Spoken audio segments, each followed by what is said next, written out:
I'm sure you would have seen that a group of about 40 people who call themselves Afrikaners for now have published some form of an open letter in which they take a very strong stance against certain narratives, as they call it, regarding South Africa and especially regarding the Afrikaner people, with particular reference to the actions and conduct of the United States of America. Now, here are some of the things they claim in this letter. They say that they believe in justice, truth, and reconciliation, that they distance themselves from every movement that promotes racism and extremism. Of course, that sounds wonderful. That they distance themselves from the actions of the United States government, that they reject the narrative that Afrikaners are being persecuted, that they don't buy into the Great Replacement theory, which of course is the claim that traditionally white countries are witnessing population changes as a result of which the white population is systematically replaced with populations from other races and ethnic groups.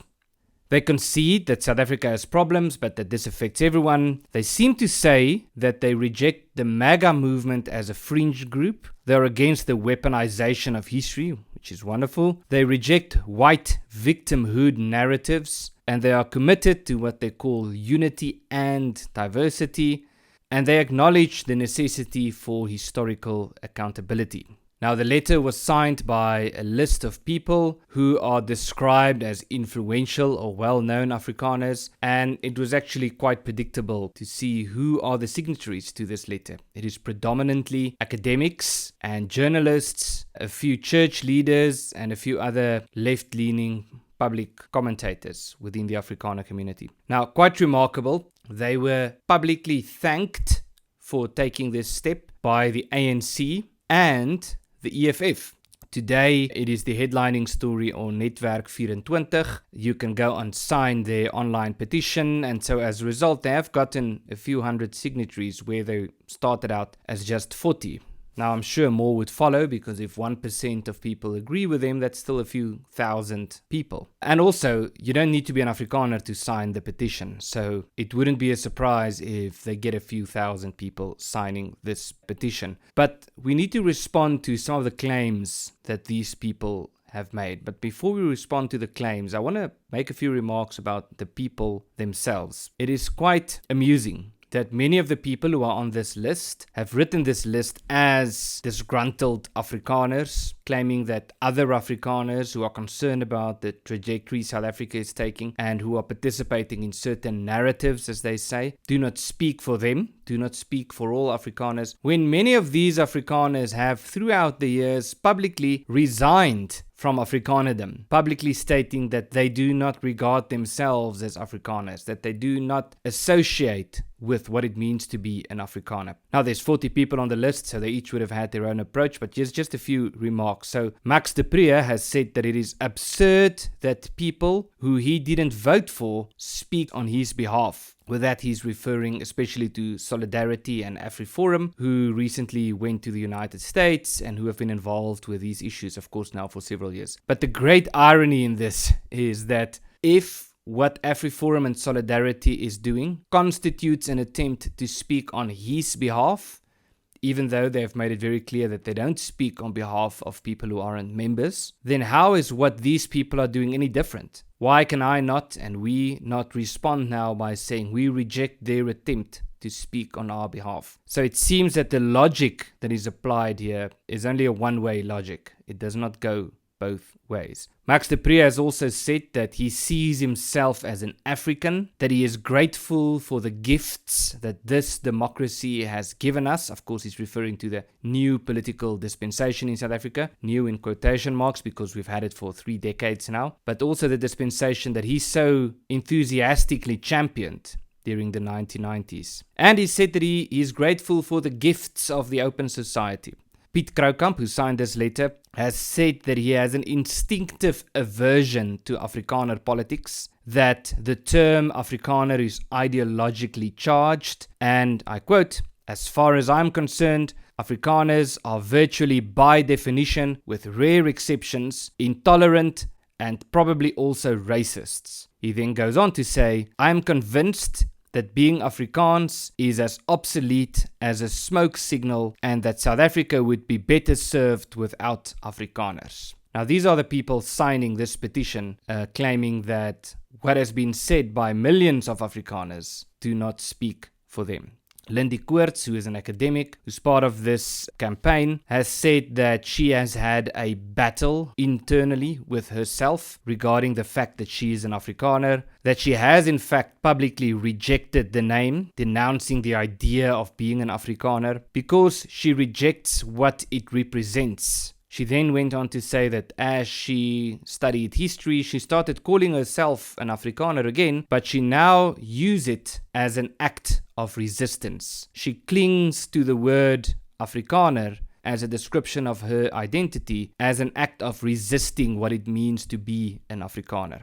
So these are the claims made by at least some of the people who have added their names to this letter, saying that what other Afrikaners, such as AfriForum Solidarity and others, are doing do not speak for them, and they reject these narratives. Now let's talk about the claims. So one of the claims is that they distance themselves from racism and extremism. Now that's like saying they like ice cream, because who wouldn't agree with that? But it's also a clever trick, because what they're effectively doing is not distancing themselves from racism and extremism. They are distancing themselves from groups that do not share their ideological narrative. They are distancing themselves from people with whom they disagree on political and current affairs matters. But then they say that they distance themselves from racism and extremism, which of course is a glaringly obvious attempt to present those with whom they disagree as racists and extremists.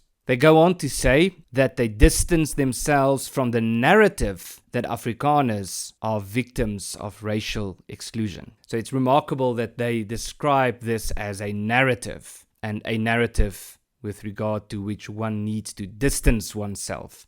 Now, it's not a narrative that Afrikaners are being targeted by the South African government. It is a very obvious fact.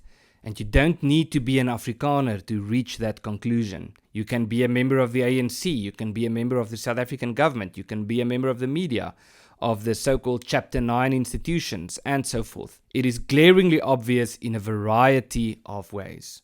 One is the vast networks of discriminatory race laws in South Africa, with more than 140 race laws in place, according to which people are excluded and marginalized based on their skin color. Now, of course, they would respond to that by saying that these laws aren't race laws because they also discriminate on the basis of gender. That is what some of these people have tried to argue in the past. But other than the race laws, we have the farm murders, which is an ongoing problem. They would respond to that by saying, yes, they don't deny that the problem exists, but there are many other problems that are much bigger in South Africa. But what they don't seem to want to admit is that there aren't other crime phenomena in South Africa that are so actively encouraged and romanticized by politicians. And not just some politicians, members of the South African government, the ruling party, and so forth. We have members of the South African government, including the former president, and some of the most influential politicians in this country, publicly and actively chanting about exterminating the Afrikaner people. And then we have a group like this saying it's just a narrative that the Afrikaner people are being targeted. But then they do something that is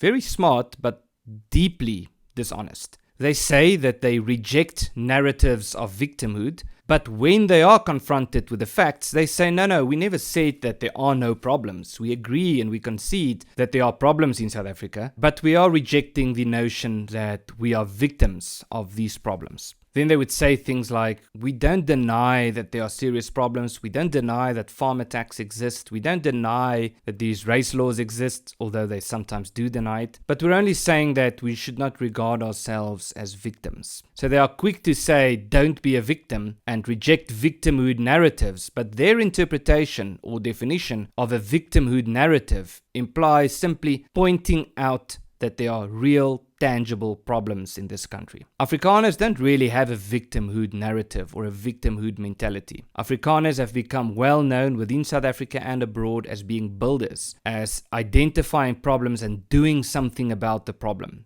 That is not victimhood mentality. But pointing to a problem, saying that a problem is indeed a problem, is, according to these people, some form of victimhood mentality. To put it more accurately, what this boils down to is some form of an argument that you can say that something is a problem, but you cannot connect the dots. You cannot say 2 plus 2 equals 4. You have to say 2 plus 2 equals 3, because if you say 2 plus 2 equals 4, that makes you a racist. They go on to say that they are on the side of justice, and now much should be said about this, because the notion of justice has always been part of our Western tradition, and justice has historically meant that there is harmony in society, that people cooperate on the basis of mutual recognition and respect, and on the basis of a political system that speaks to reality, a system through which people can thrive. But that is not what justice means anymore,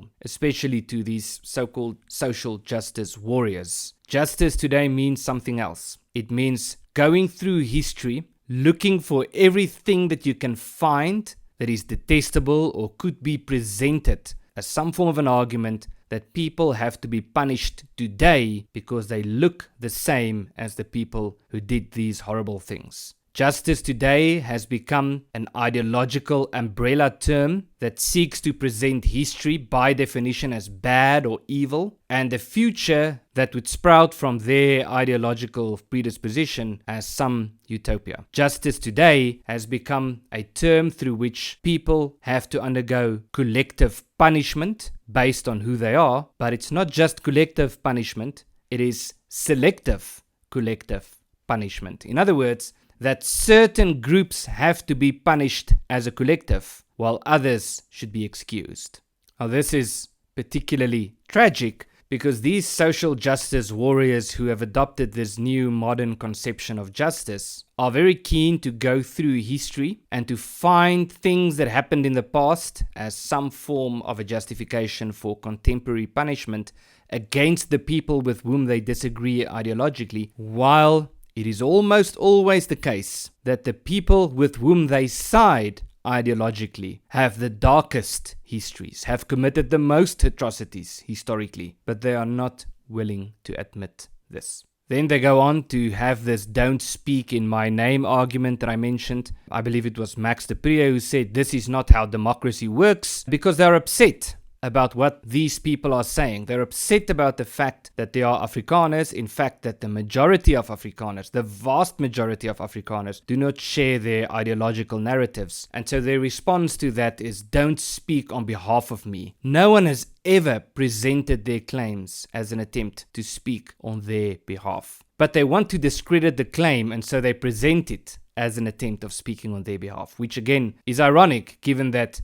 if that is the measure according to which we determine if someone is trying to speak on your behalf, how is what they are doing not exactly the same? Which brings me to the question, who is really creating a poor image of South Africa? Because they present themselves as patriots of South Africa, and they are very concerned about the negative image that has been created of South Africa, and then they blame Afrikaners. They blame Afrikaners who look like them but who don't share their ideology. But who's really creating this bad image? The government and the party that is creating the race laws, or the people who are pointing to the race laws and saying that this is a problem? The politicians who are chanting kill the boer, kill the farmer, or the activists and civil rights groups who are taking a stand against this? The government, the party and their alliance partners, including unfortunately some of these signatories of this memorandum themselves, who justify the confiscation of private property, who justify race-based discrimination in the labor market, who justify more regulation, who justify all these very destructive economic policies, or those who are saying that this has to stop. We need more freedom in the marketplace in South Africa. And so it seems that they are setting the house on fire, or at least they are applauding when others are doing it.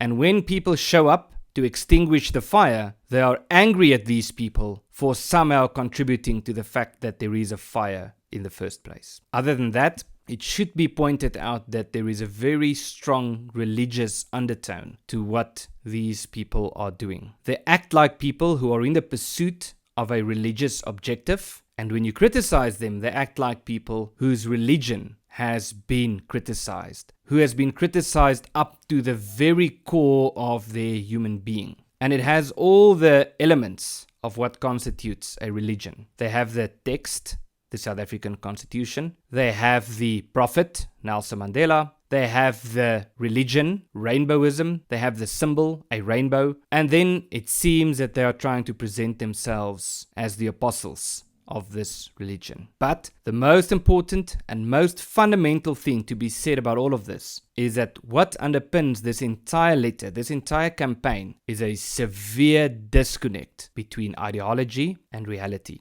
These people seem to be in pursuit of a political ideology that they have made their own up to the point where it defines who they are. But this ideology has failed already. It is crumbling, and it is crumbling for all to see. And people are increasingly pointing out that this ideology isn't working. It's not magically going to start working, and we need to rethink the basic foundations that we thought were true over the last 3 decades. But some people, especially some academics and some people in the media, take this extremely personally. Why? Because they have internalized this ideology. And when you say the ideology is a problem, they think and they hear you say that they are the problem. They are only the problem in the extent to which they see themselves as apostles of this ideology. It is the ideology that has created a particular system and a particular narrative in South Africa. That system is crashing down as we speak, and that narrative has already lost its steam. And so in a sense, what we are seeing now is the final kicks, the final attempts of people to artificially keep this narrative, this ideology alive by presenting themselves as people who are in the pursuit of justice, who reject racism, who reject narratives, and who wish to address historical injustices. The problem is that this ideology doesn't work. And there's an important and very logical reason why it doesn't work. It is because it is built on certain assumptions that are disconnected from the realities about the world we live in and the realities of human nature. Their ideology would work if people were not what people are, if people were not by definition communal human beings who wish to see that their cultures, their languages, their way of living is preserved. If people were not by definition skeptical of the breakdown of borders, of this open society that Max de Pree cherishes. But even though these ideologies might be beautiful in theory, it doesn't work in practice because people don't behave the way they want them to behave.